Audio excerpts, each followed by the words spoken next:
오후 4시가 되면 카페 문이 열렸습니다. 종소리도 울리지 않았습니다. 문풍지가 살짝 벗겨진 유리문을 밀고 들어오는 사람은 언제나 같았습니다. 허름한 베이지색 모자를 눌러 쓴 노인이었습니다.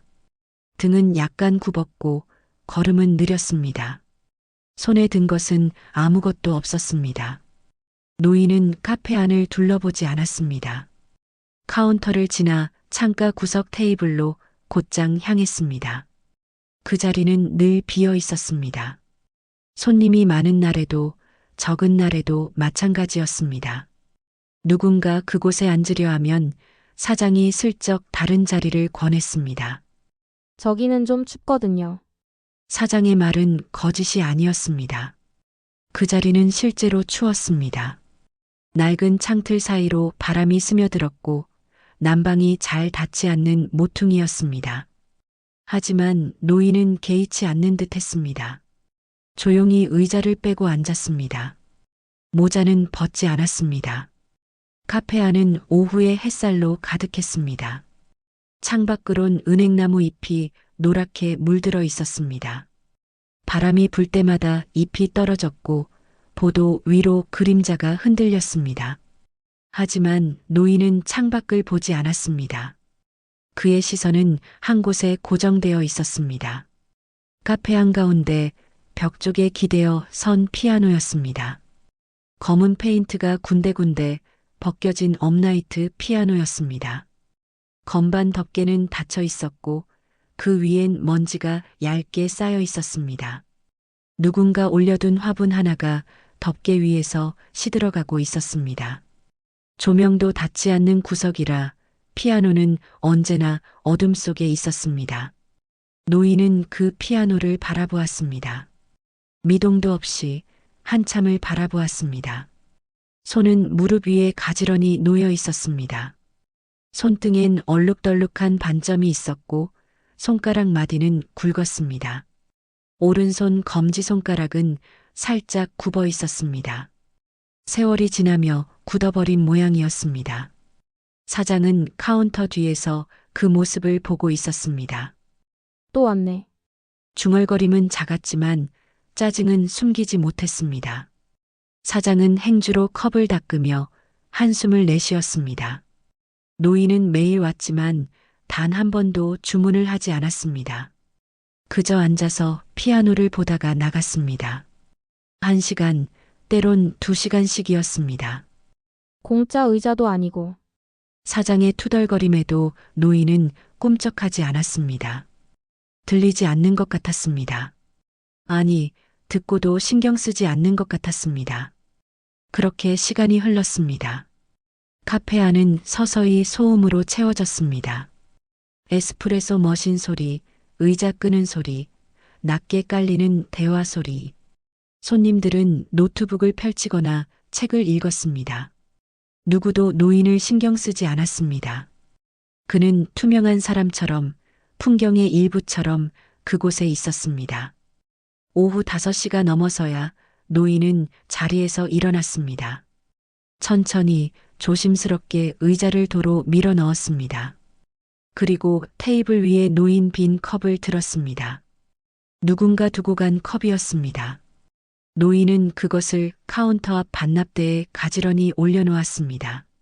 사장은 그 모습을 보며 눈살을 찌푸렸습니다. 할 일 없으면 집에 나가시지.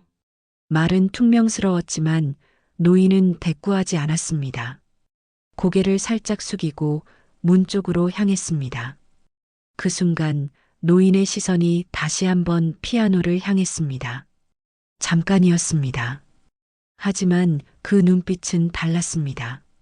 슬픔도 그리움도 아니었습니다. 그보다 더 깊고 더 무거운 무언가였습니다.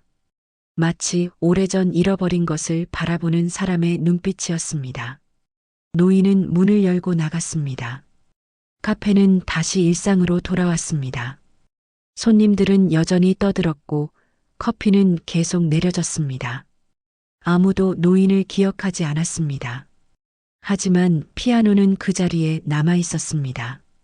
먼지 쌓인 검은 몸체, 닫힌 건반, 시든 화분. 아무도 치지 않는 악기는 그렇게 침묵 속에 서 있었습니다. 그리고 다음 날 오후 4시 문은 다시 열렸습니다.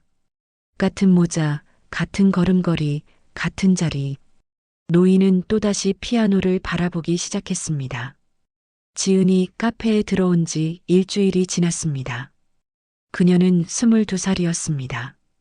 음대 입시를 준비하다가 한 해를 미뤘습니다. 돈이 필요했고 마음을 정리할 시간도 필요했습니다. 카페 아르바이트는 그렇게 시작되었습니다. 지은아, 테이블 닦고 설거지 좀 해줘. 사장의 목소리는 언제나 바빴습니다. 지은은 고개를 끄덕이고 행주를 들었습니다. 오후 손님이 빠지고 나면 할 일이 많았습니다. 컵을 씻고 바닥을 쓸고 테이블을 정리했습니다. 그러다 문득 시계를 보았습니다. 오후 4시였습니다. 또 오시네. 지은은 작게 중얼거렸습니다. 창가 구석 테이블에 노인이 앉아 있었습니다. 같은 모자, 같은 자세였습니다. 그는 아무것도 주문하지 않았고 아무 말도 하지 않았습니다. 그저 피아노를 바라보고 있었습니다. 지은은 처음엔 신경 쓰지 않았습니다. 카페엔 늘 이상한 손님이 있었습니다. 하루 종일 앉아서 책만 보는 사람, 노트북 화면만 들여다보는 사람, 커피 한 잔으로 5시간을 버티는 사람. 노인도 그 중 하나라고 생각했습니다. 하지만 사흘째 되던 날 지은은 이상함을 느꼈습니다. 노인은 피아노만 보았습니다. 다른 곳은 보지 않았습니다. 손님이 왁자지껄해도 음악이 흘러도 밖에서 소방차가 지나가도 그는 고개를 돌리지 않았습니다. 그의 시선은 오직 피아노에만 고정되어 있었습니다. 왜 저러실까? 지은은 궁금했습니다. 하지만 물을 수 없었습니다. 말을 걸 용기가 없었습니다. 노인은 말을 거는 사람 같지 않았습니다. 그의 침묵은 두껍고 단단해 보였습니다. 일주일이 지나고 열흘이 지났습니다. 어느 날 오후 지은은 피아노 앞을 지나가다 멈춰 섰습니다. 먼지가 쌓인 덮개를 보았습니다. 건반 위엔 시든 화분이 놓여 있었고 페달은 녹슬어 있었습니다. 이거 아직 소리 나려나? 지은은 손을 뻗었습니다. 덮개를 열려고 했습니다. 하지만 멈칫했습니다. 사장이 뒤에서 말했습니다. 그거 건드리지 마. 목소리는 차가웠습니다. 왜요? 고장났어. 아무 소리도 안 나. 그럼 왜 두세요? 버리려면 돈이 들거든. 그냥 놔둬. 지은은 더 이상 묻지 않았습니다. 하지만 의문은 남았습니다. 소리도 안 나는 피아노를 왜 노인은 매일 바라보는 걸까요? 그날 저녁 지은은 카운터를 닦으며 노인을 슬쩍 바라보았습니다. 노인의 손이 무릎 위에서 미세하게 움직이고 있었습니다. 손가락이 규칙적으로 굽혔다 펴졌다를 반복했습니다. 마치 보이지 않는 건반을 누르는 것처럼 보였습니다. 지은의 심장이 한 번 뛰었습니다. 혹시 그녀는 행주를 내려놓고 조심스럽게 다가갔습니다. 노인의 테이블 앞에 섰습니다. 노인은 여전히 피아노를 보고 있었습니다. 저기요. 지은의 목소리는 떨렸습니다. 노인이 천천히 고개를 들었습니다. 그의 눈은 탁했지만 온화했습니다. 혹시 피아노 치셨어요? 노인은 잠시 말이 없었습니다. 지은은 자신이 실례를 했나 싶어 한 걸음 물러섰습니다. 하지만 노인이 입을 열었습니다. 이젠 손이 기억을 두려워하네요. 목소리는 쉬었지만 단단했습니다. 기억을 두려워한다고요? 노인은 대답하지 않았습니다. 다시 피아노를 바라보았습니다. 지은은 더 이상 묻지 못했습니다. 노인의 표정이 너무 멀리 가 있었습니다.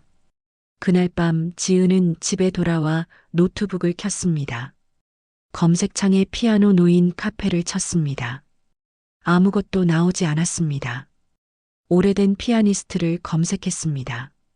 너무 많았습니다. 지은은 한숨을 쉬었습니다. 그러다 문득 떠올랐습니다. 노인의 손이었습니다. 굵은 마디, 굽은 손가락, 손등의 반점, 그리고 오른손 검지가 유독 굽어 있던 모습. 지은은 그 손을 다시 떠올렸습니다. 혹시 다친 건가? 지은은 검색어를 바꿨습니다. 피아니스트 손 부상 은퇴. 몇 개의 기사가 떴습니다. 지은은 하나씩 클릭했습니다. 오래된 기사들이었습니다. 10년 전, 15년 전 것들이었습니다. 대부분 외국 음악가들이었습니다. 그러다 한 기사가 눈에 들어왔습니다. 천재 피아니스트 한상우, 교통사고로 오른손 신경손상 무대 은퇴. 지은은 숨을 멈췄습니다. 기사를 클릭했습니다. 흑백 사진 한 장이 있었습니다. 젊은 남자가 피아노 앞에 앉아 있었습니다. 정장을 입었고 표정은 차분했습니다. 사진 아래 이름이 적혀 있었습니다. 한상우 42. 지은은 사진을 확대했습니다. 얼굴을 자세히 보았습니다. 눈매, 코, 입술. 세월이 지나면 변하는 것들이었습니다. 하지만 뭔가 익숙했습니다. 설마. 지은은 기사를 끝까지 읽었습니다. 한상우 씨는 지난달 교통사고로 오른손에 심각한 신경손상을 입었다. 수술을 받았으나 손가락 움직임이 원활하지 않아 연주 활동을 중단하기로 결정했다. 그는 국내외에서 주목받던 피아니스트로 쇼팽 콩쿠르 3위 입상 경력이 있다. 지은은 노트북을 덮었습니다. 가슴이 두근거렸습니다. 믿기지 않았습니다. 카페 구석에 앉아있던 노인이 과거엔 무대 위에서 박수를 받던 사람이었다니. 다음 날 오후 지은은 카페에 일찍 나왔습니다. 4시가 되자 노인이 들어왔습니다. 같은 자리에 앉았습니다. 지은은 카운터 뒤에서 그를 지켜보았습니다. 노인의 얼굴을 기억 속 사진과 겹쳐보았습니다. 맞았습니다. 세월이 지나 주름이 깊어지고 머리가 휘어졌지만 눈매는 같았습니다. 지은은 손이 떨렸습니다. 무언가 해야 할 것 같았습니다. 하지만 무엇을 해야 할지 몰랐습니다. 노인에게 말을 걸 수도 없었습니다. 당신을 알아봤어요 라고 말하는 건 너무 무례했습니다. 그날 저녁 지은은 피아노 앞에 섰습니다. 손님이 모두 떠나고 사장이 창고에 들어간 틈을 탔습니다. 지은은 행주를 꺼내 덮개를 닦기 시작했습니다. 먼지가 묻어났습니다. 시든 화분을 치웠습니다. 덮개를 열었습니다. 건반은 누렇게 변해 있었고 몇 개는 금이 가 있었습니다. 지은은 조심스럽게 한 건반을 눌렀습니다. 둔탁한 소리가 났습니다. 음이 맞지 않았습니다. 지은은 다른 건반을 눌렀습니다. 어떤 건 소리가 아예 나지 않았습니다. 쓸데없는 짓 하네. 사장의 목소리였습니다. 지은은 화들짝 놀라 돌아섰습니다. 사장이 팔짱을 끼고 서 있었습니다. 조율하려면 돈이 얼마나 드는데. 그냥 놔둬. 하지만 하지만 뭐. 아무도 안 쳐. 저 할아버지도 안 치잖아. 지은은 입술을 깨물었습니다. 누군가는 그 사람의 노래를 다시 듣고 싶어 할지도 몰라요. 뭐? 아니에요. 지은은 고개를 숙이고 덮개를 닫았습니다. 사장은 고개를 저으며 돌아갔습니다. 지은은 피아노를 바라보았습니다. 오래되고 망가지고 아무도 돌보지 않는 피아노였습니다. 하지만 누군가에겐 여전히 의미가 있는 것이었습니다. 그날 밤 지은은 결심했습니다. 조율비를 모으기로 했습니다. 시간이 걸리더라도 이 피아노를 다시 살리기로 했습니다. 노인이 다시 소리를 들을 수 있게 하고 싶었습니다. 아니, 어쩌면 다시 연주할 수 있게 하고 싶었습니다. 지은은 조율비를 알아보기 시작했습니다. 인터넷에 검색하고 몇 군데 조율사에게 전화를 걸었습니다. 대답은 비슷했습니다. 업라이트 피아노요. 상태 봐야 알겠지만 기본이 10만 원은 넘을 거예요. 건반 교체까지 하면 20만 원 가까이 나올 수도 있고요. 오래된 피아노면 조율해도 음이 금방 흐트러져요. 차라리 새로 사시는 게. 지은은 전화를 끊을 때마다 한숨을 쉬었습니다. 한 달 아르바이트비가 100만 원 정도였습니다. 거기서 교통비, 식비, 휴대폰 요금을 빼면 남는 게 별로 없었습니다. 20만 원은 큰 돈이었습니다. 2달은 모아야 했습니다. 괜찮아. 천천히 모으면 돼. 지은은 스스로를 다독였습니다. 하지만 마음이 급했습니다. 노인은 매일 왔고 매일 같은 자리에 앉았습니다. 그가 피아노를 바라보는 시간은 점점 길어지는 것 같았습니다. 어떤 날은 2시간 넘게 앉아 있었습니다. 저 할아버지 집이 없나? 사장이 중얼거렸습니다. 왜 그러세요? 커피 한 잔도 안 시키면서 하루 종일 있잖아. 요즘 카페가 쉼터도 아니고. 지은은 대답하지 않았습니다. 사장의 말이 틀린 건 아니었습니다. 카페는 장사를 해야 했고 자리는 손님을 위한 것이었습니다. 하지만 노인을 내보낼 수는 없었습니다. 제가 커피값 낼게요. 지은이 조심스럽게 말했습니다. 뭐? 할아버지 자리 커피값이요. 제 돈으로 낼게요. 사장은 어이없다는 표정을 지었습니다. 너 돈이 남아도나. 그냥 내버려둬. 손님 많을 때만 안 오면 돼. 사장은 그렇게 말하고 돌아섰습니다. 하지만 얼굴엔 여전히 불만이 가득했습니다. 이틀 뒤 지은은 작은 봉투를 챙겼습니다. 안에 10,000원짜리 2장이 들어 있었습니다.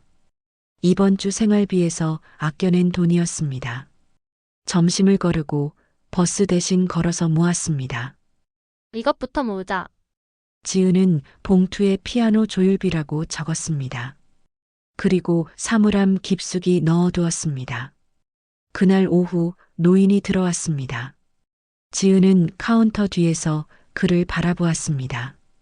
노인은 평소처럼 구석 테이블에 앉았습니다. 모자를 벗지 않았고 시선은 피아노를 향했습니다. 지은은 물 한 잔을 따라 노인에게 가져갔습니다. 드세요. 노인은 고개를 들었습니다. 눈빛이 잠시 흔들렸습니다. 괜찮습니다. 그냥요. 서비스예요. 지은은 물컵을 테이블에 놓고 돌아섰습니다. 노인은 컵을 바라보다가 천천히 손을 뻗었습니다. 물을 한 모금 마셨습니다. 지은은 카운터로 돌아와 몰래 미소를 지었습니다. 하지만 그 미소는 오래가지 못했습니다. 다음 날 사장이 피아노 앞에 매물 스티커를 붙여놓았습니다. 뭐예요, 이거? 지은이 다급하게 물었습니다. 팔기로 했어. 중고 악기 매매상이 내일 와서 가져간대. 왜요? 갑자기. 자리만 차지하고 있잖아. 치우면 테이블 하나 더 놓을 수 있어. 지은의 얼굴이 굳었습니다. 얼마 받으시는데요? 5만 원. 고물이라 그것도 겨우 받는 거야. 제가 살게요. 사장이 어리둥절한 표정으로 지은을 바라보았습니다. 너? 이걸? 5만 원 드릴게요. 너 집에 피아노 들어갈 데가 어딨어. 지은은 말문이 막혔습니다. 맞았습니다. 지은은 원룸에 살았습니다. 방 하나에 부엌과 화장실이 붙어 있는 작은 공간이었습니다. 피아노가 들어갈 자리는 없었습니다. 그냥 여기 두세요. 제발요. 안 돼. 이미 약속했어. 사장은 단호했습니다. 지은은 그날 밤 잠을 이루지 못했습니다. 천장을 바라보며 생각했습니다. 어떻게든 막아야 했습니다. 하지만 방법이 없었습니다. 5만 원을 내고 사더라도 피아노를 둘 곳이 없었습니다. 창고를 빌리자니 돈이 더 들었습니다. 왜 이렇게 무력할까? 지은은 이불을 뒤집어 썼습니다. 다음 날 오후 중고 악기상이 왔습니다. 트럭 한 대와 인부 2명이었습니다. 그들은 피아노를 보더니 고개를 저었습니다. 이거 상태 영 아닌데. 5만 원도 아깝네요. 그럼 그냥 가져가세요. 공짜로 드릴게요. 사장은 빨리 치우고 싶어 했습니다. 인부들이 피아노를 옮기기 시작했습니다. 한 명은 위를 들고 한 명은 아래를 밀었습니다. 피아노가 천천히 문 쪽으로 이동했습니다. 지은은 그 모습을 멍하니 바라보았습니다. 그때였습니다. 카페 문이 열렸습니다. 노인이 들어왔습니다. 평소보다 조금 늦은 시간이었습니다. 노인은 카페 안을 둘러보다가 멈춰 섰습니다. 피아노가 사라지고 있었습니다. 노인의 얼굴이 굳었습니다. 입술이 미세하게 떨렸습니다. 그는 한 걸음 다가섰다가 멈췄습니다. 손이 허공에 떠 있었습니다. 할아버지, 지은이 다가갔습니다. 노인은 아무 말도 하지 않았습니다. 그저 피아노를 바라보았습니다. 인부들이 피아노를 트럭에 싣고 있었습니다. 검은 몸체가 문을 빠져나갔습니다. 노인은 그 자리에 서 있었습니다. 오래도록 트럭이 떠나고 카페는 다시 조용해졌습니다. 피아노가 있던 자리엔 빈 공간만 남았습니다. 벽에 먼지 자국이 선명했습니다. 노인은 천천히 고개를 돌렸습니다. 그리고 문 밖으로 나갔습니다. 지은은 그 뒷모습을 바라보았습니다. 등이 더 굽어 보였습니다. 걸음이 더 느려 보였습니다. 할아버지, 지은은 따라 나가려 했습니다. 하지만 발이 떨어지지 않았습니다. 무슨 말을 해야 할지 몰랐습니다. 미안하다고, 돌려놓겠다고, 모두 거짓말이었습니다. 지은은 그 자리에 주저앉았습니다. 내가 뭘 한 거지? 눈물이 났습니다. 억울했고 화가 났고 무기력했습니다. 조율비를 모으겠다고 피아노를 고치겠다고 다짐했던 자신이 한심했습니다. 사장은 빈 공간에 테이블을 들여놓았습니다. 이제 자리 하나 늘었네. 사장의 말이 귓가를 스쳤습니다. 지은은 고개를 들지 못했습니다. 그날 저녁 지은은 사물함을 열었습니다. 피아노 조율비라고 적힌 봉투가 있었습니다. 안엔 10,000원짜리 2장뿐이었습니다. 터무니없이 부족한 돈이었습니다. 지은은 봉투를 꺼내 들었습니다. 이걸로 뭘 할 수 있었을까? 자책이 밀려왔습니다. 하지만 지은은 봉투를 버리지 않았습니다. 가방 속 깊이 넣었습니다. 언젠가 쓸 일이 있을 거라고 막연히 생각했습니다. 다음 날 오후 4시가 되었습니다. 지은은 무의식 중에 문을 바라보았습니다. 하지만 노인은 오지 않았습니다. 닷새가 지나도 일주일이 지나도 노인은 나타나지 않았습니다. 구석 테이블은 이제 다른 손님들이 앉는 자리가 되었습니다. 피아노가 있던 자리엔 화분과 소품이 놓였습니다. 모든 게 평범한 카페로 돌아갔습니다. 하지만 지은은 가끔 빈 공간을 바라보았습니다. 그리고 생각했습니다. 할아버지는 지금 어디 계실까? 대답은 없었습니다. 지은은 그날도 행주를 들고 테이블을 닦았습니다. 설거지를 하고 커피를 내렸습니다. 일상은 계속되었습니다. 하지만 가슴 한편이 텅 빈 것 같았습니다. 마치 무언가 중요한 것을 잃어버린 기분이었습니다. 지은은 노인을 찾기로 했습니다. 이틀 동안 고민했습니다. 찾아서 뭐라고 말할지도 몰랐습니다. 하지만 그냥 있을 수는 없었습니다. 최소한 사과는 해야 할 것 같았습니다. 할아버지 이름이라도 알았으면. 지은은 한상우라는 이름을 떠올렸습니다. 하지만 확신은 없었습니다. 기사 속 사진과 노인의 얼굴이 비슷했을 뿐 같은 사람이라는 증거는 없었습니다. 지은은 동네를 돌아다니기 시작했습니다. 카페 근처 슈퍼마켓, 약국, 공원, 노인이 자주 다닐 만한 곳을 찾아다녔습니다. 하지만 아무도 그를 본 적이 없다고 했습니다. 허름한 모자 쓴 할아버지요. 글쎄요, 동네에 어르신이 한둘이 아니라서. 사흘째 되던 날 지은은 작은 도서관에 들렀습니다. 오래된 건물이었습니다. 1층은 열람실이고 2층은 창고처럼 쓰이는 곳이었습니다. 지은은 사서에게 물었습니다. 혹시 여기 자주 오시는 할아버지 계세요? 모자 쓰고 말씀이 없으신 분. 사서는 고개를 갸우뚱했습니다. 한 분 계시긴 한데 요즘은 안 오시더라고요. 언제까지 오셨는데요? 한 일주일 전까지 매일 오셨어요. 2층 구석 자리에서 책만 보시다 가셨죠. 지은의 심장이 뛰었습니다. 혹시 그분 연락처 아세요? 그건 모르죠. 회원 등록도 안 하셨으니까. 지은은 고개를 숙여 인사하고 도서관을 나왔습니다. 실마리는 있었지만 여전히 찾을 방법이 없었습니다. 그날 오후 지은은 카페로 돌아왔습니다. 손님이 별로 없었습니다. 지은은 카운터에 기대어 창밖을 바라보았습니다. 은행나무 잎이 거의 다 떨어졌습니다. 가을이 끝나가고 있었습니다. 지은아, 사장이 뒤에서 불렀습니다. 네? 저기 좀 봐. 사장이 창고 쪽을 가리켰습니다. 지은은 고개를 돌렸습니다. 창고 문이 반쯤 열려 있었고 안에서 무언가 검은 형체가 보였습니다. 저게 뭐예요? 피아노. 지은은 눈을 크게 떴습니다. 네? 그 중고상한테 연락 왔더라. 트럭이 고장나서 피아노를 다시 가져왔대. 일주일 뒤에 다시 가져간다고. 지은은 창고로 뛰어갔습니다. 문을 활짝 열었습니다. 어둠 속에 피아노가 서 있었습니다. 먼지가 더 쌓인 것 같았고 덮개엔 얼룩이 있었습니다. 하지만 여전히 그 자리에 있었습니다. 일주일.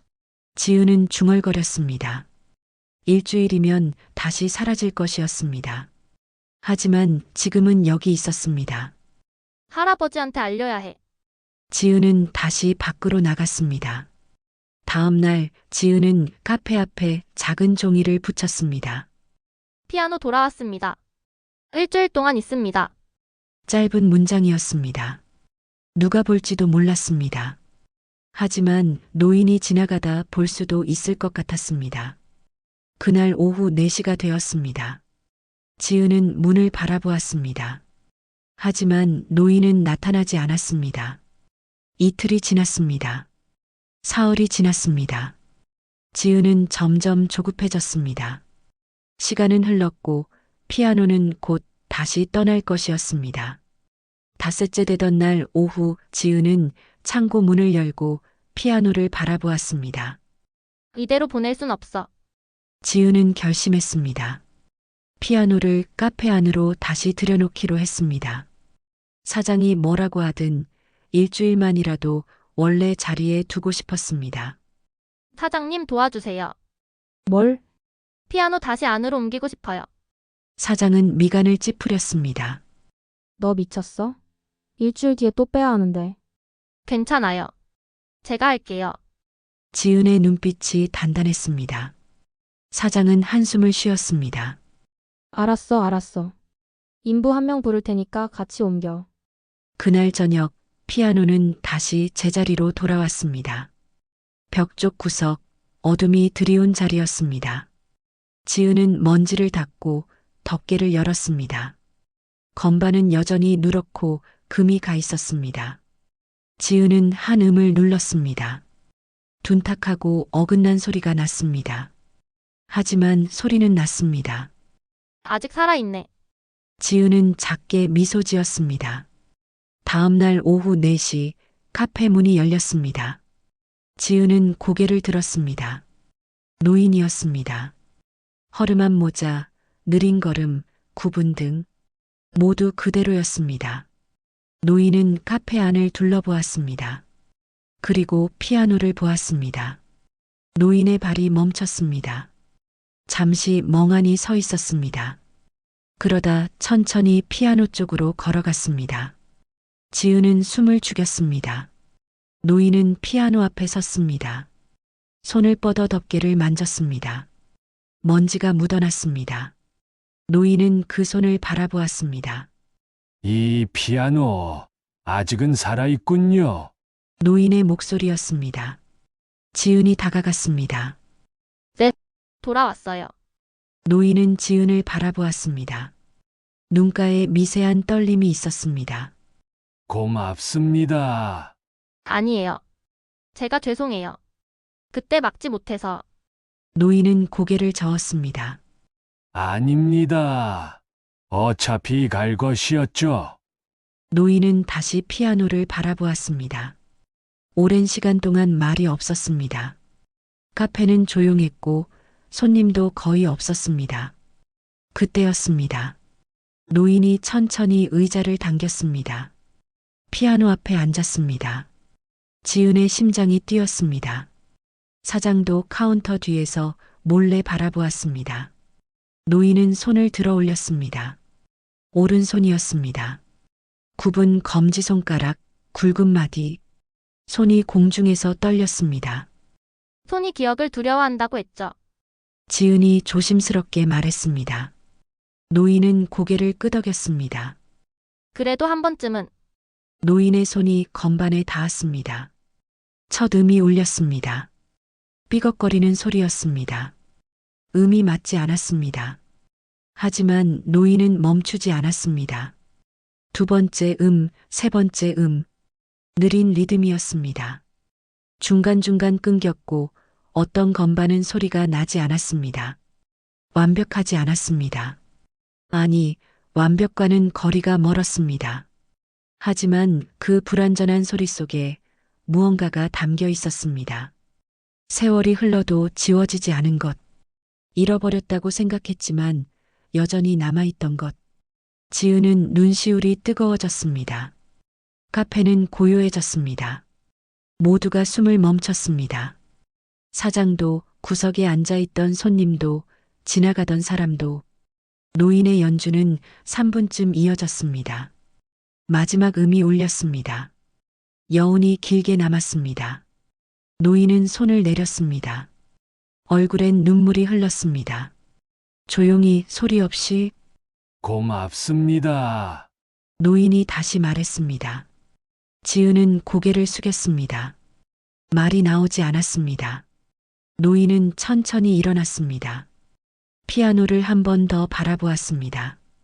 그리고 카페 밖으로 나갔습니다.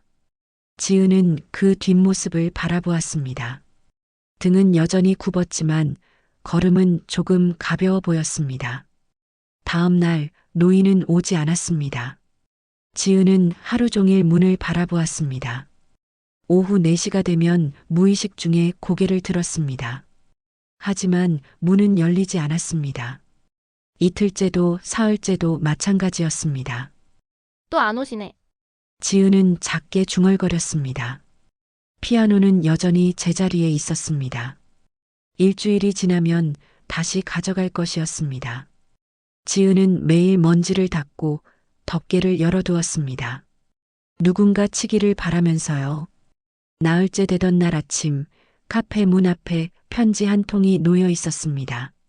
하얀 봉투였습니다. 이름은 적혀 있지 않았습니다.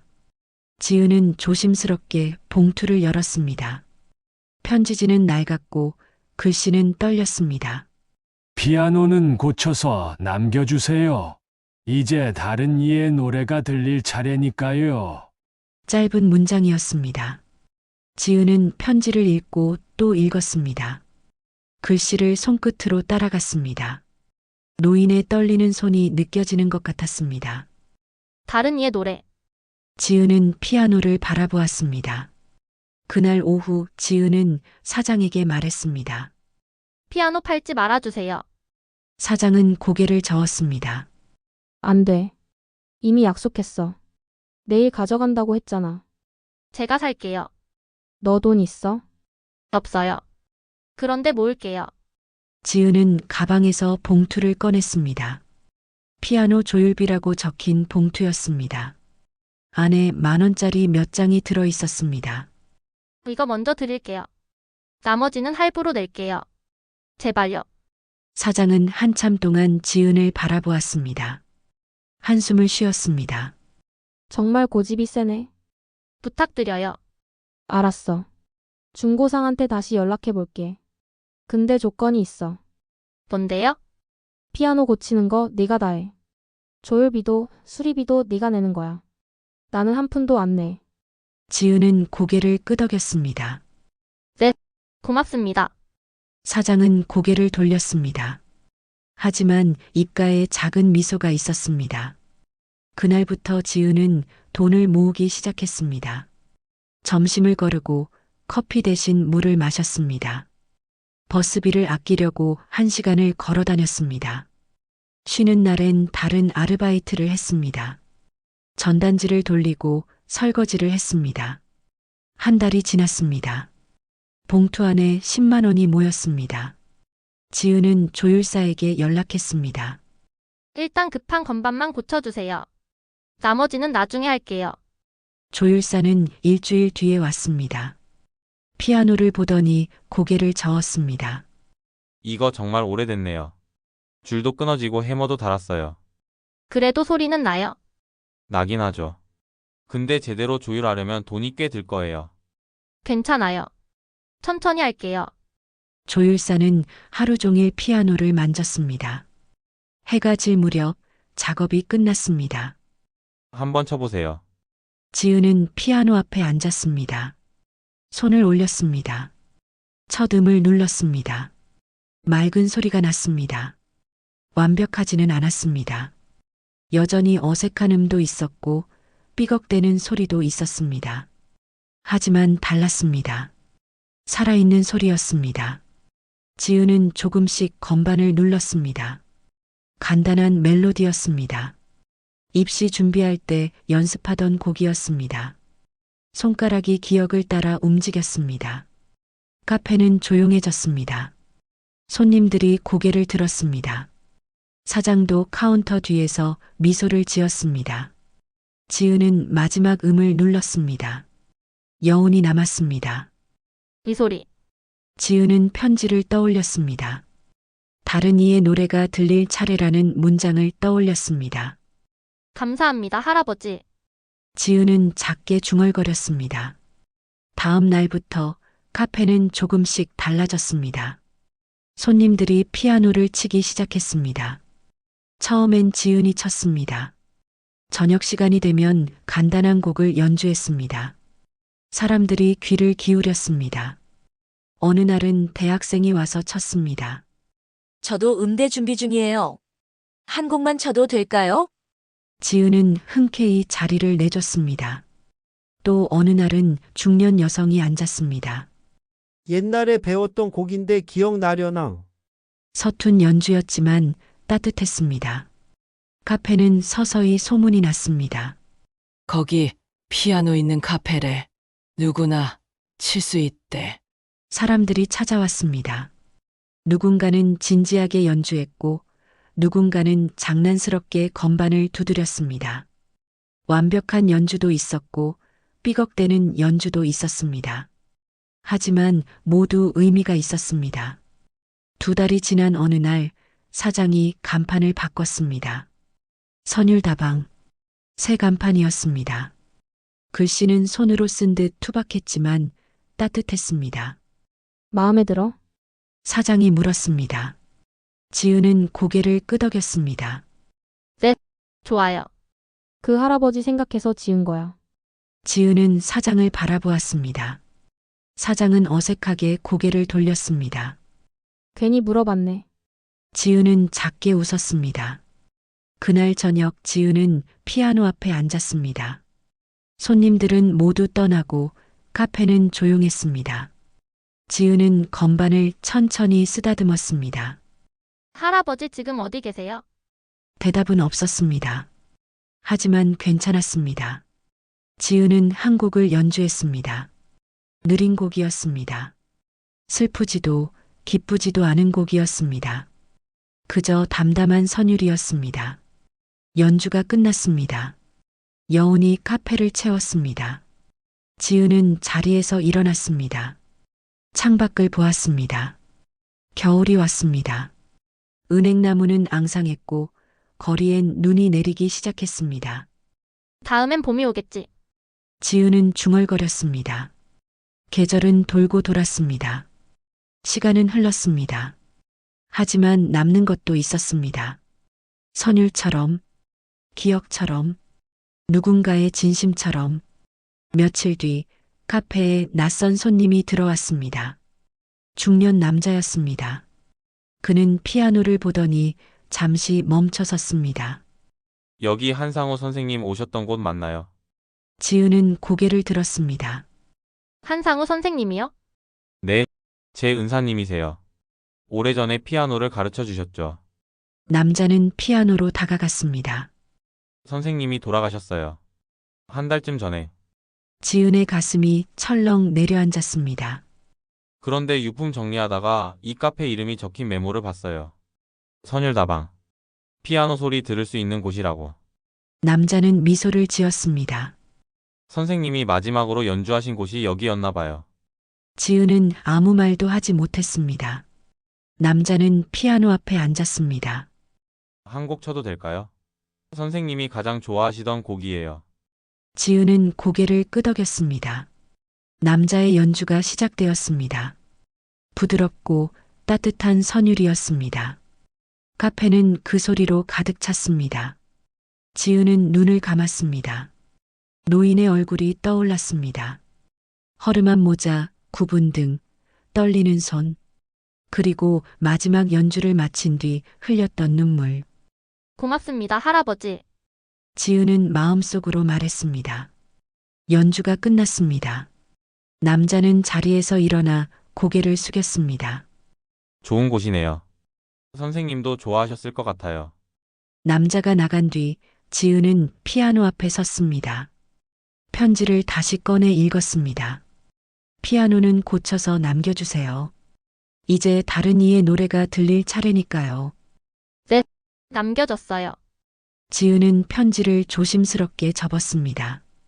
그리고 피아노 덮개 안쪽에 붙여두었습니다. 저녁이 되었습니다. 카페엔 손님들이 돌아가며 피아노를 쳤습니다. 서툰 연주도 있었고 능숙한 연주도 있었습니다. 하지만 모두 아름다웠습니다. 지은은 창가에 앉아 그 소리를 들었습니다. 눈은 계속 내렸습니다. 거리는 하얗게 물들었습니다. 하지만 카페 안은 따뜻했습니다. 선율이 흐르는 곳은 언제나 따뜻했습니다. 그리고 누군가는 말했습니다. 여기서 피아노 치던 할아버지 아직도 기억나요. 지은은 고개를 끄덕였습니다. 저도요. 사라졌다고 잊힌 건 아니었습니다. 울림은 남았습니다. 시간이 흘러도 계절이 바뀌어도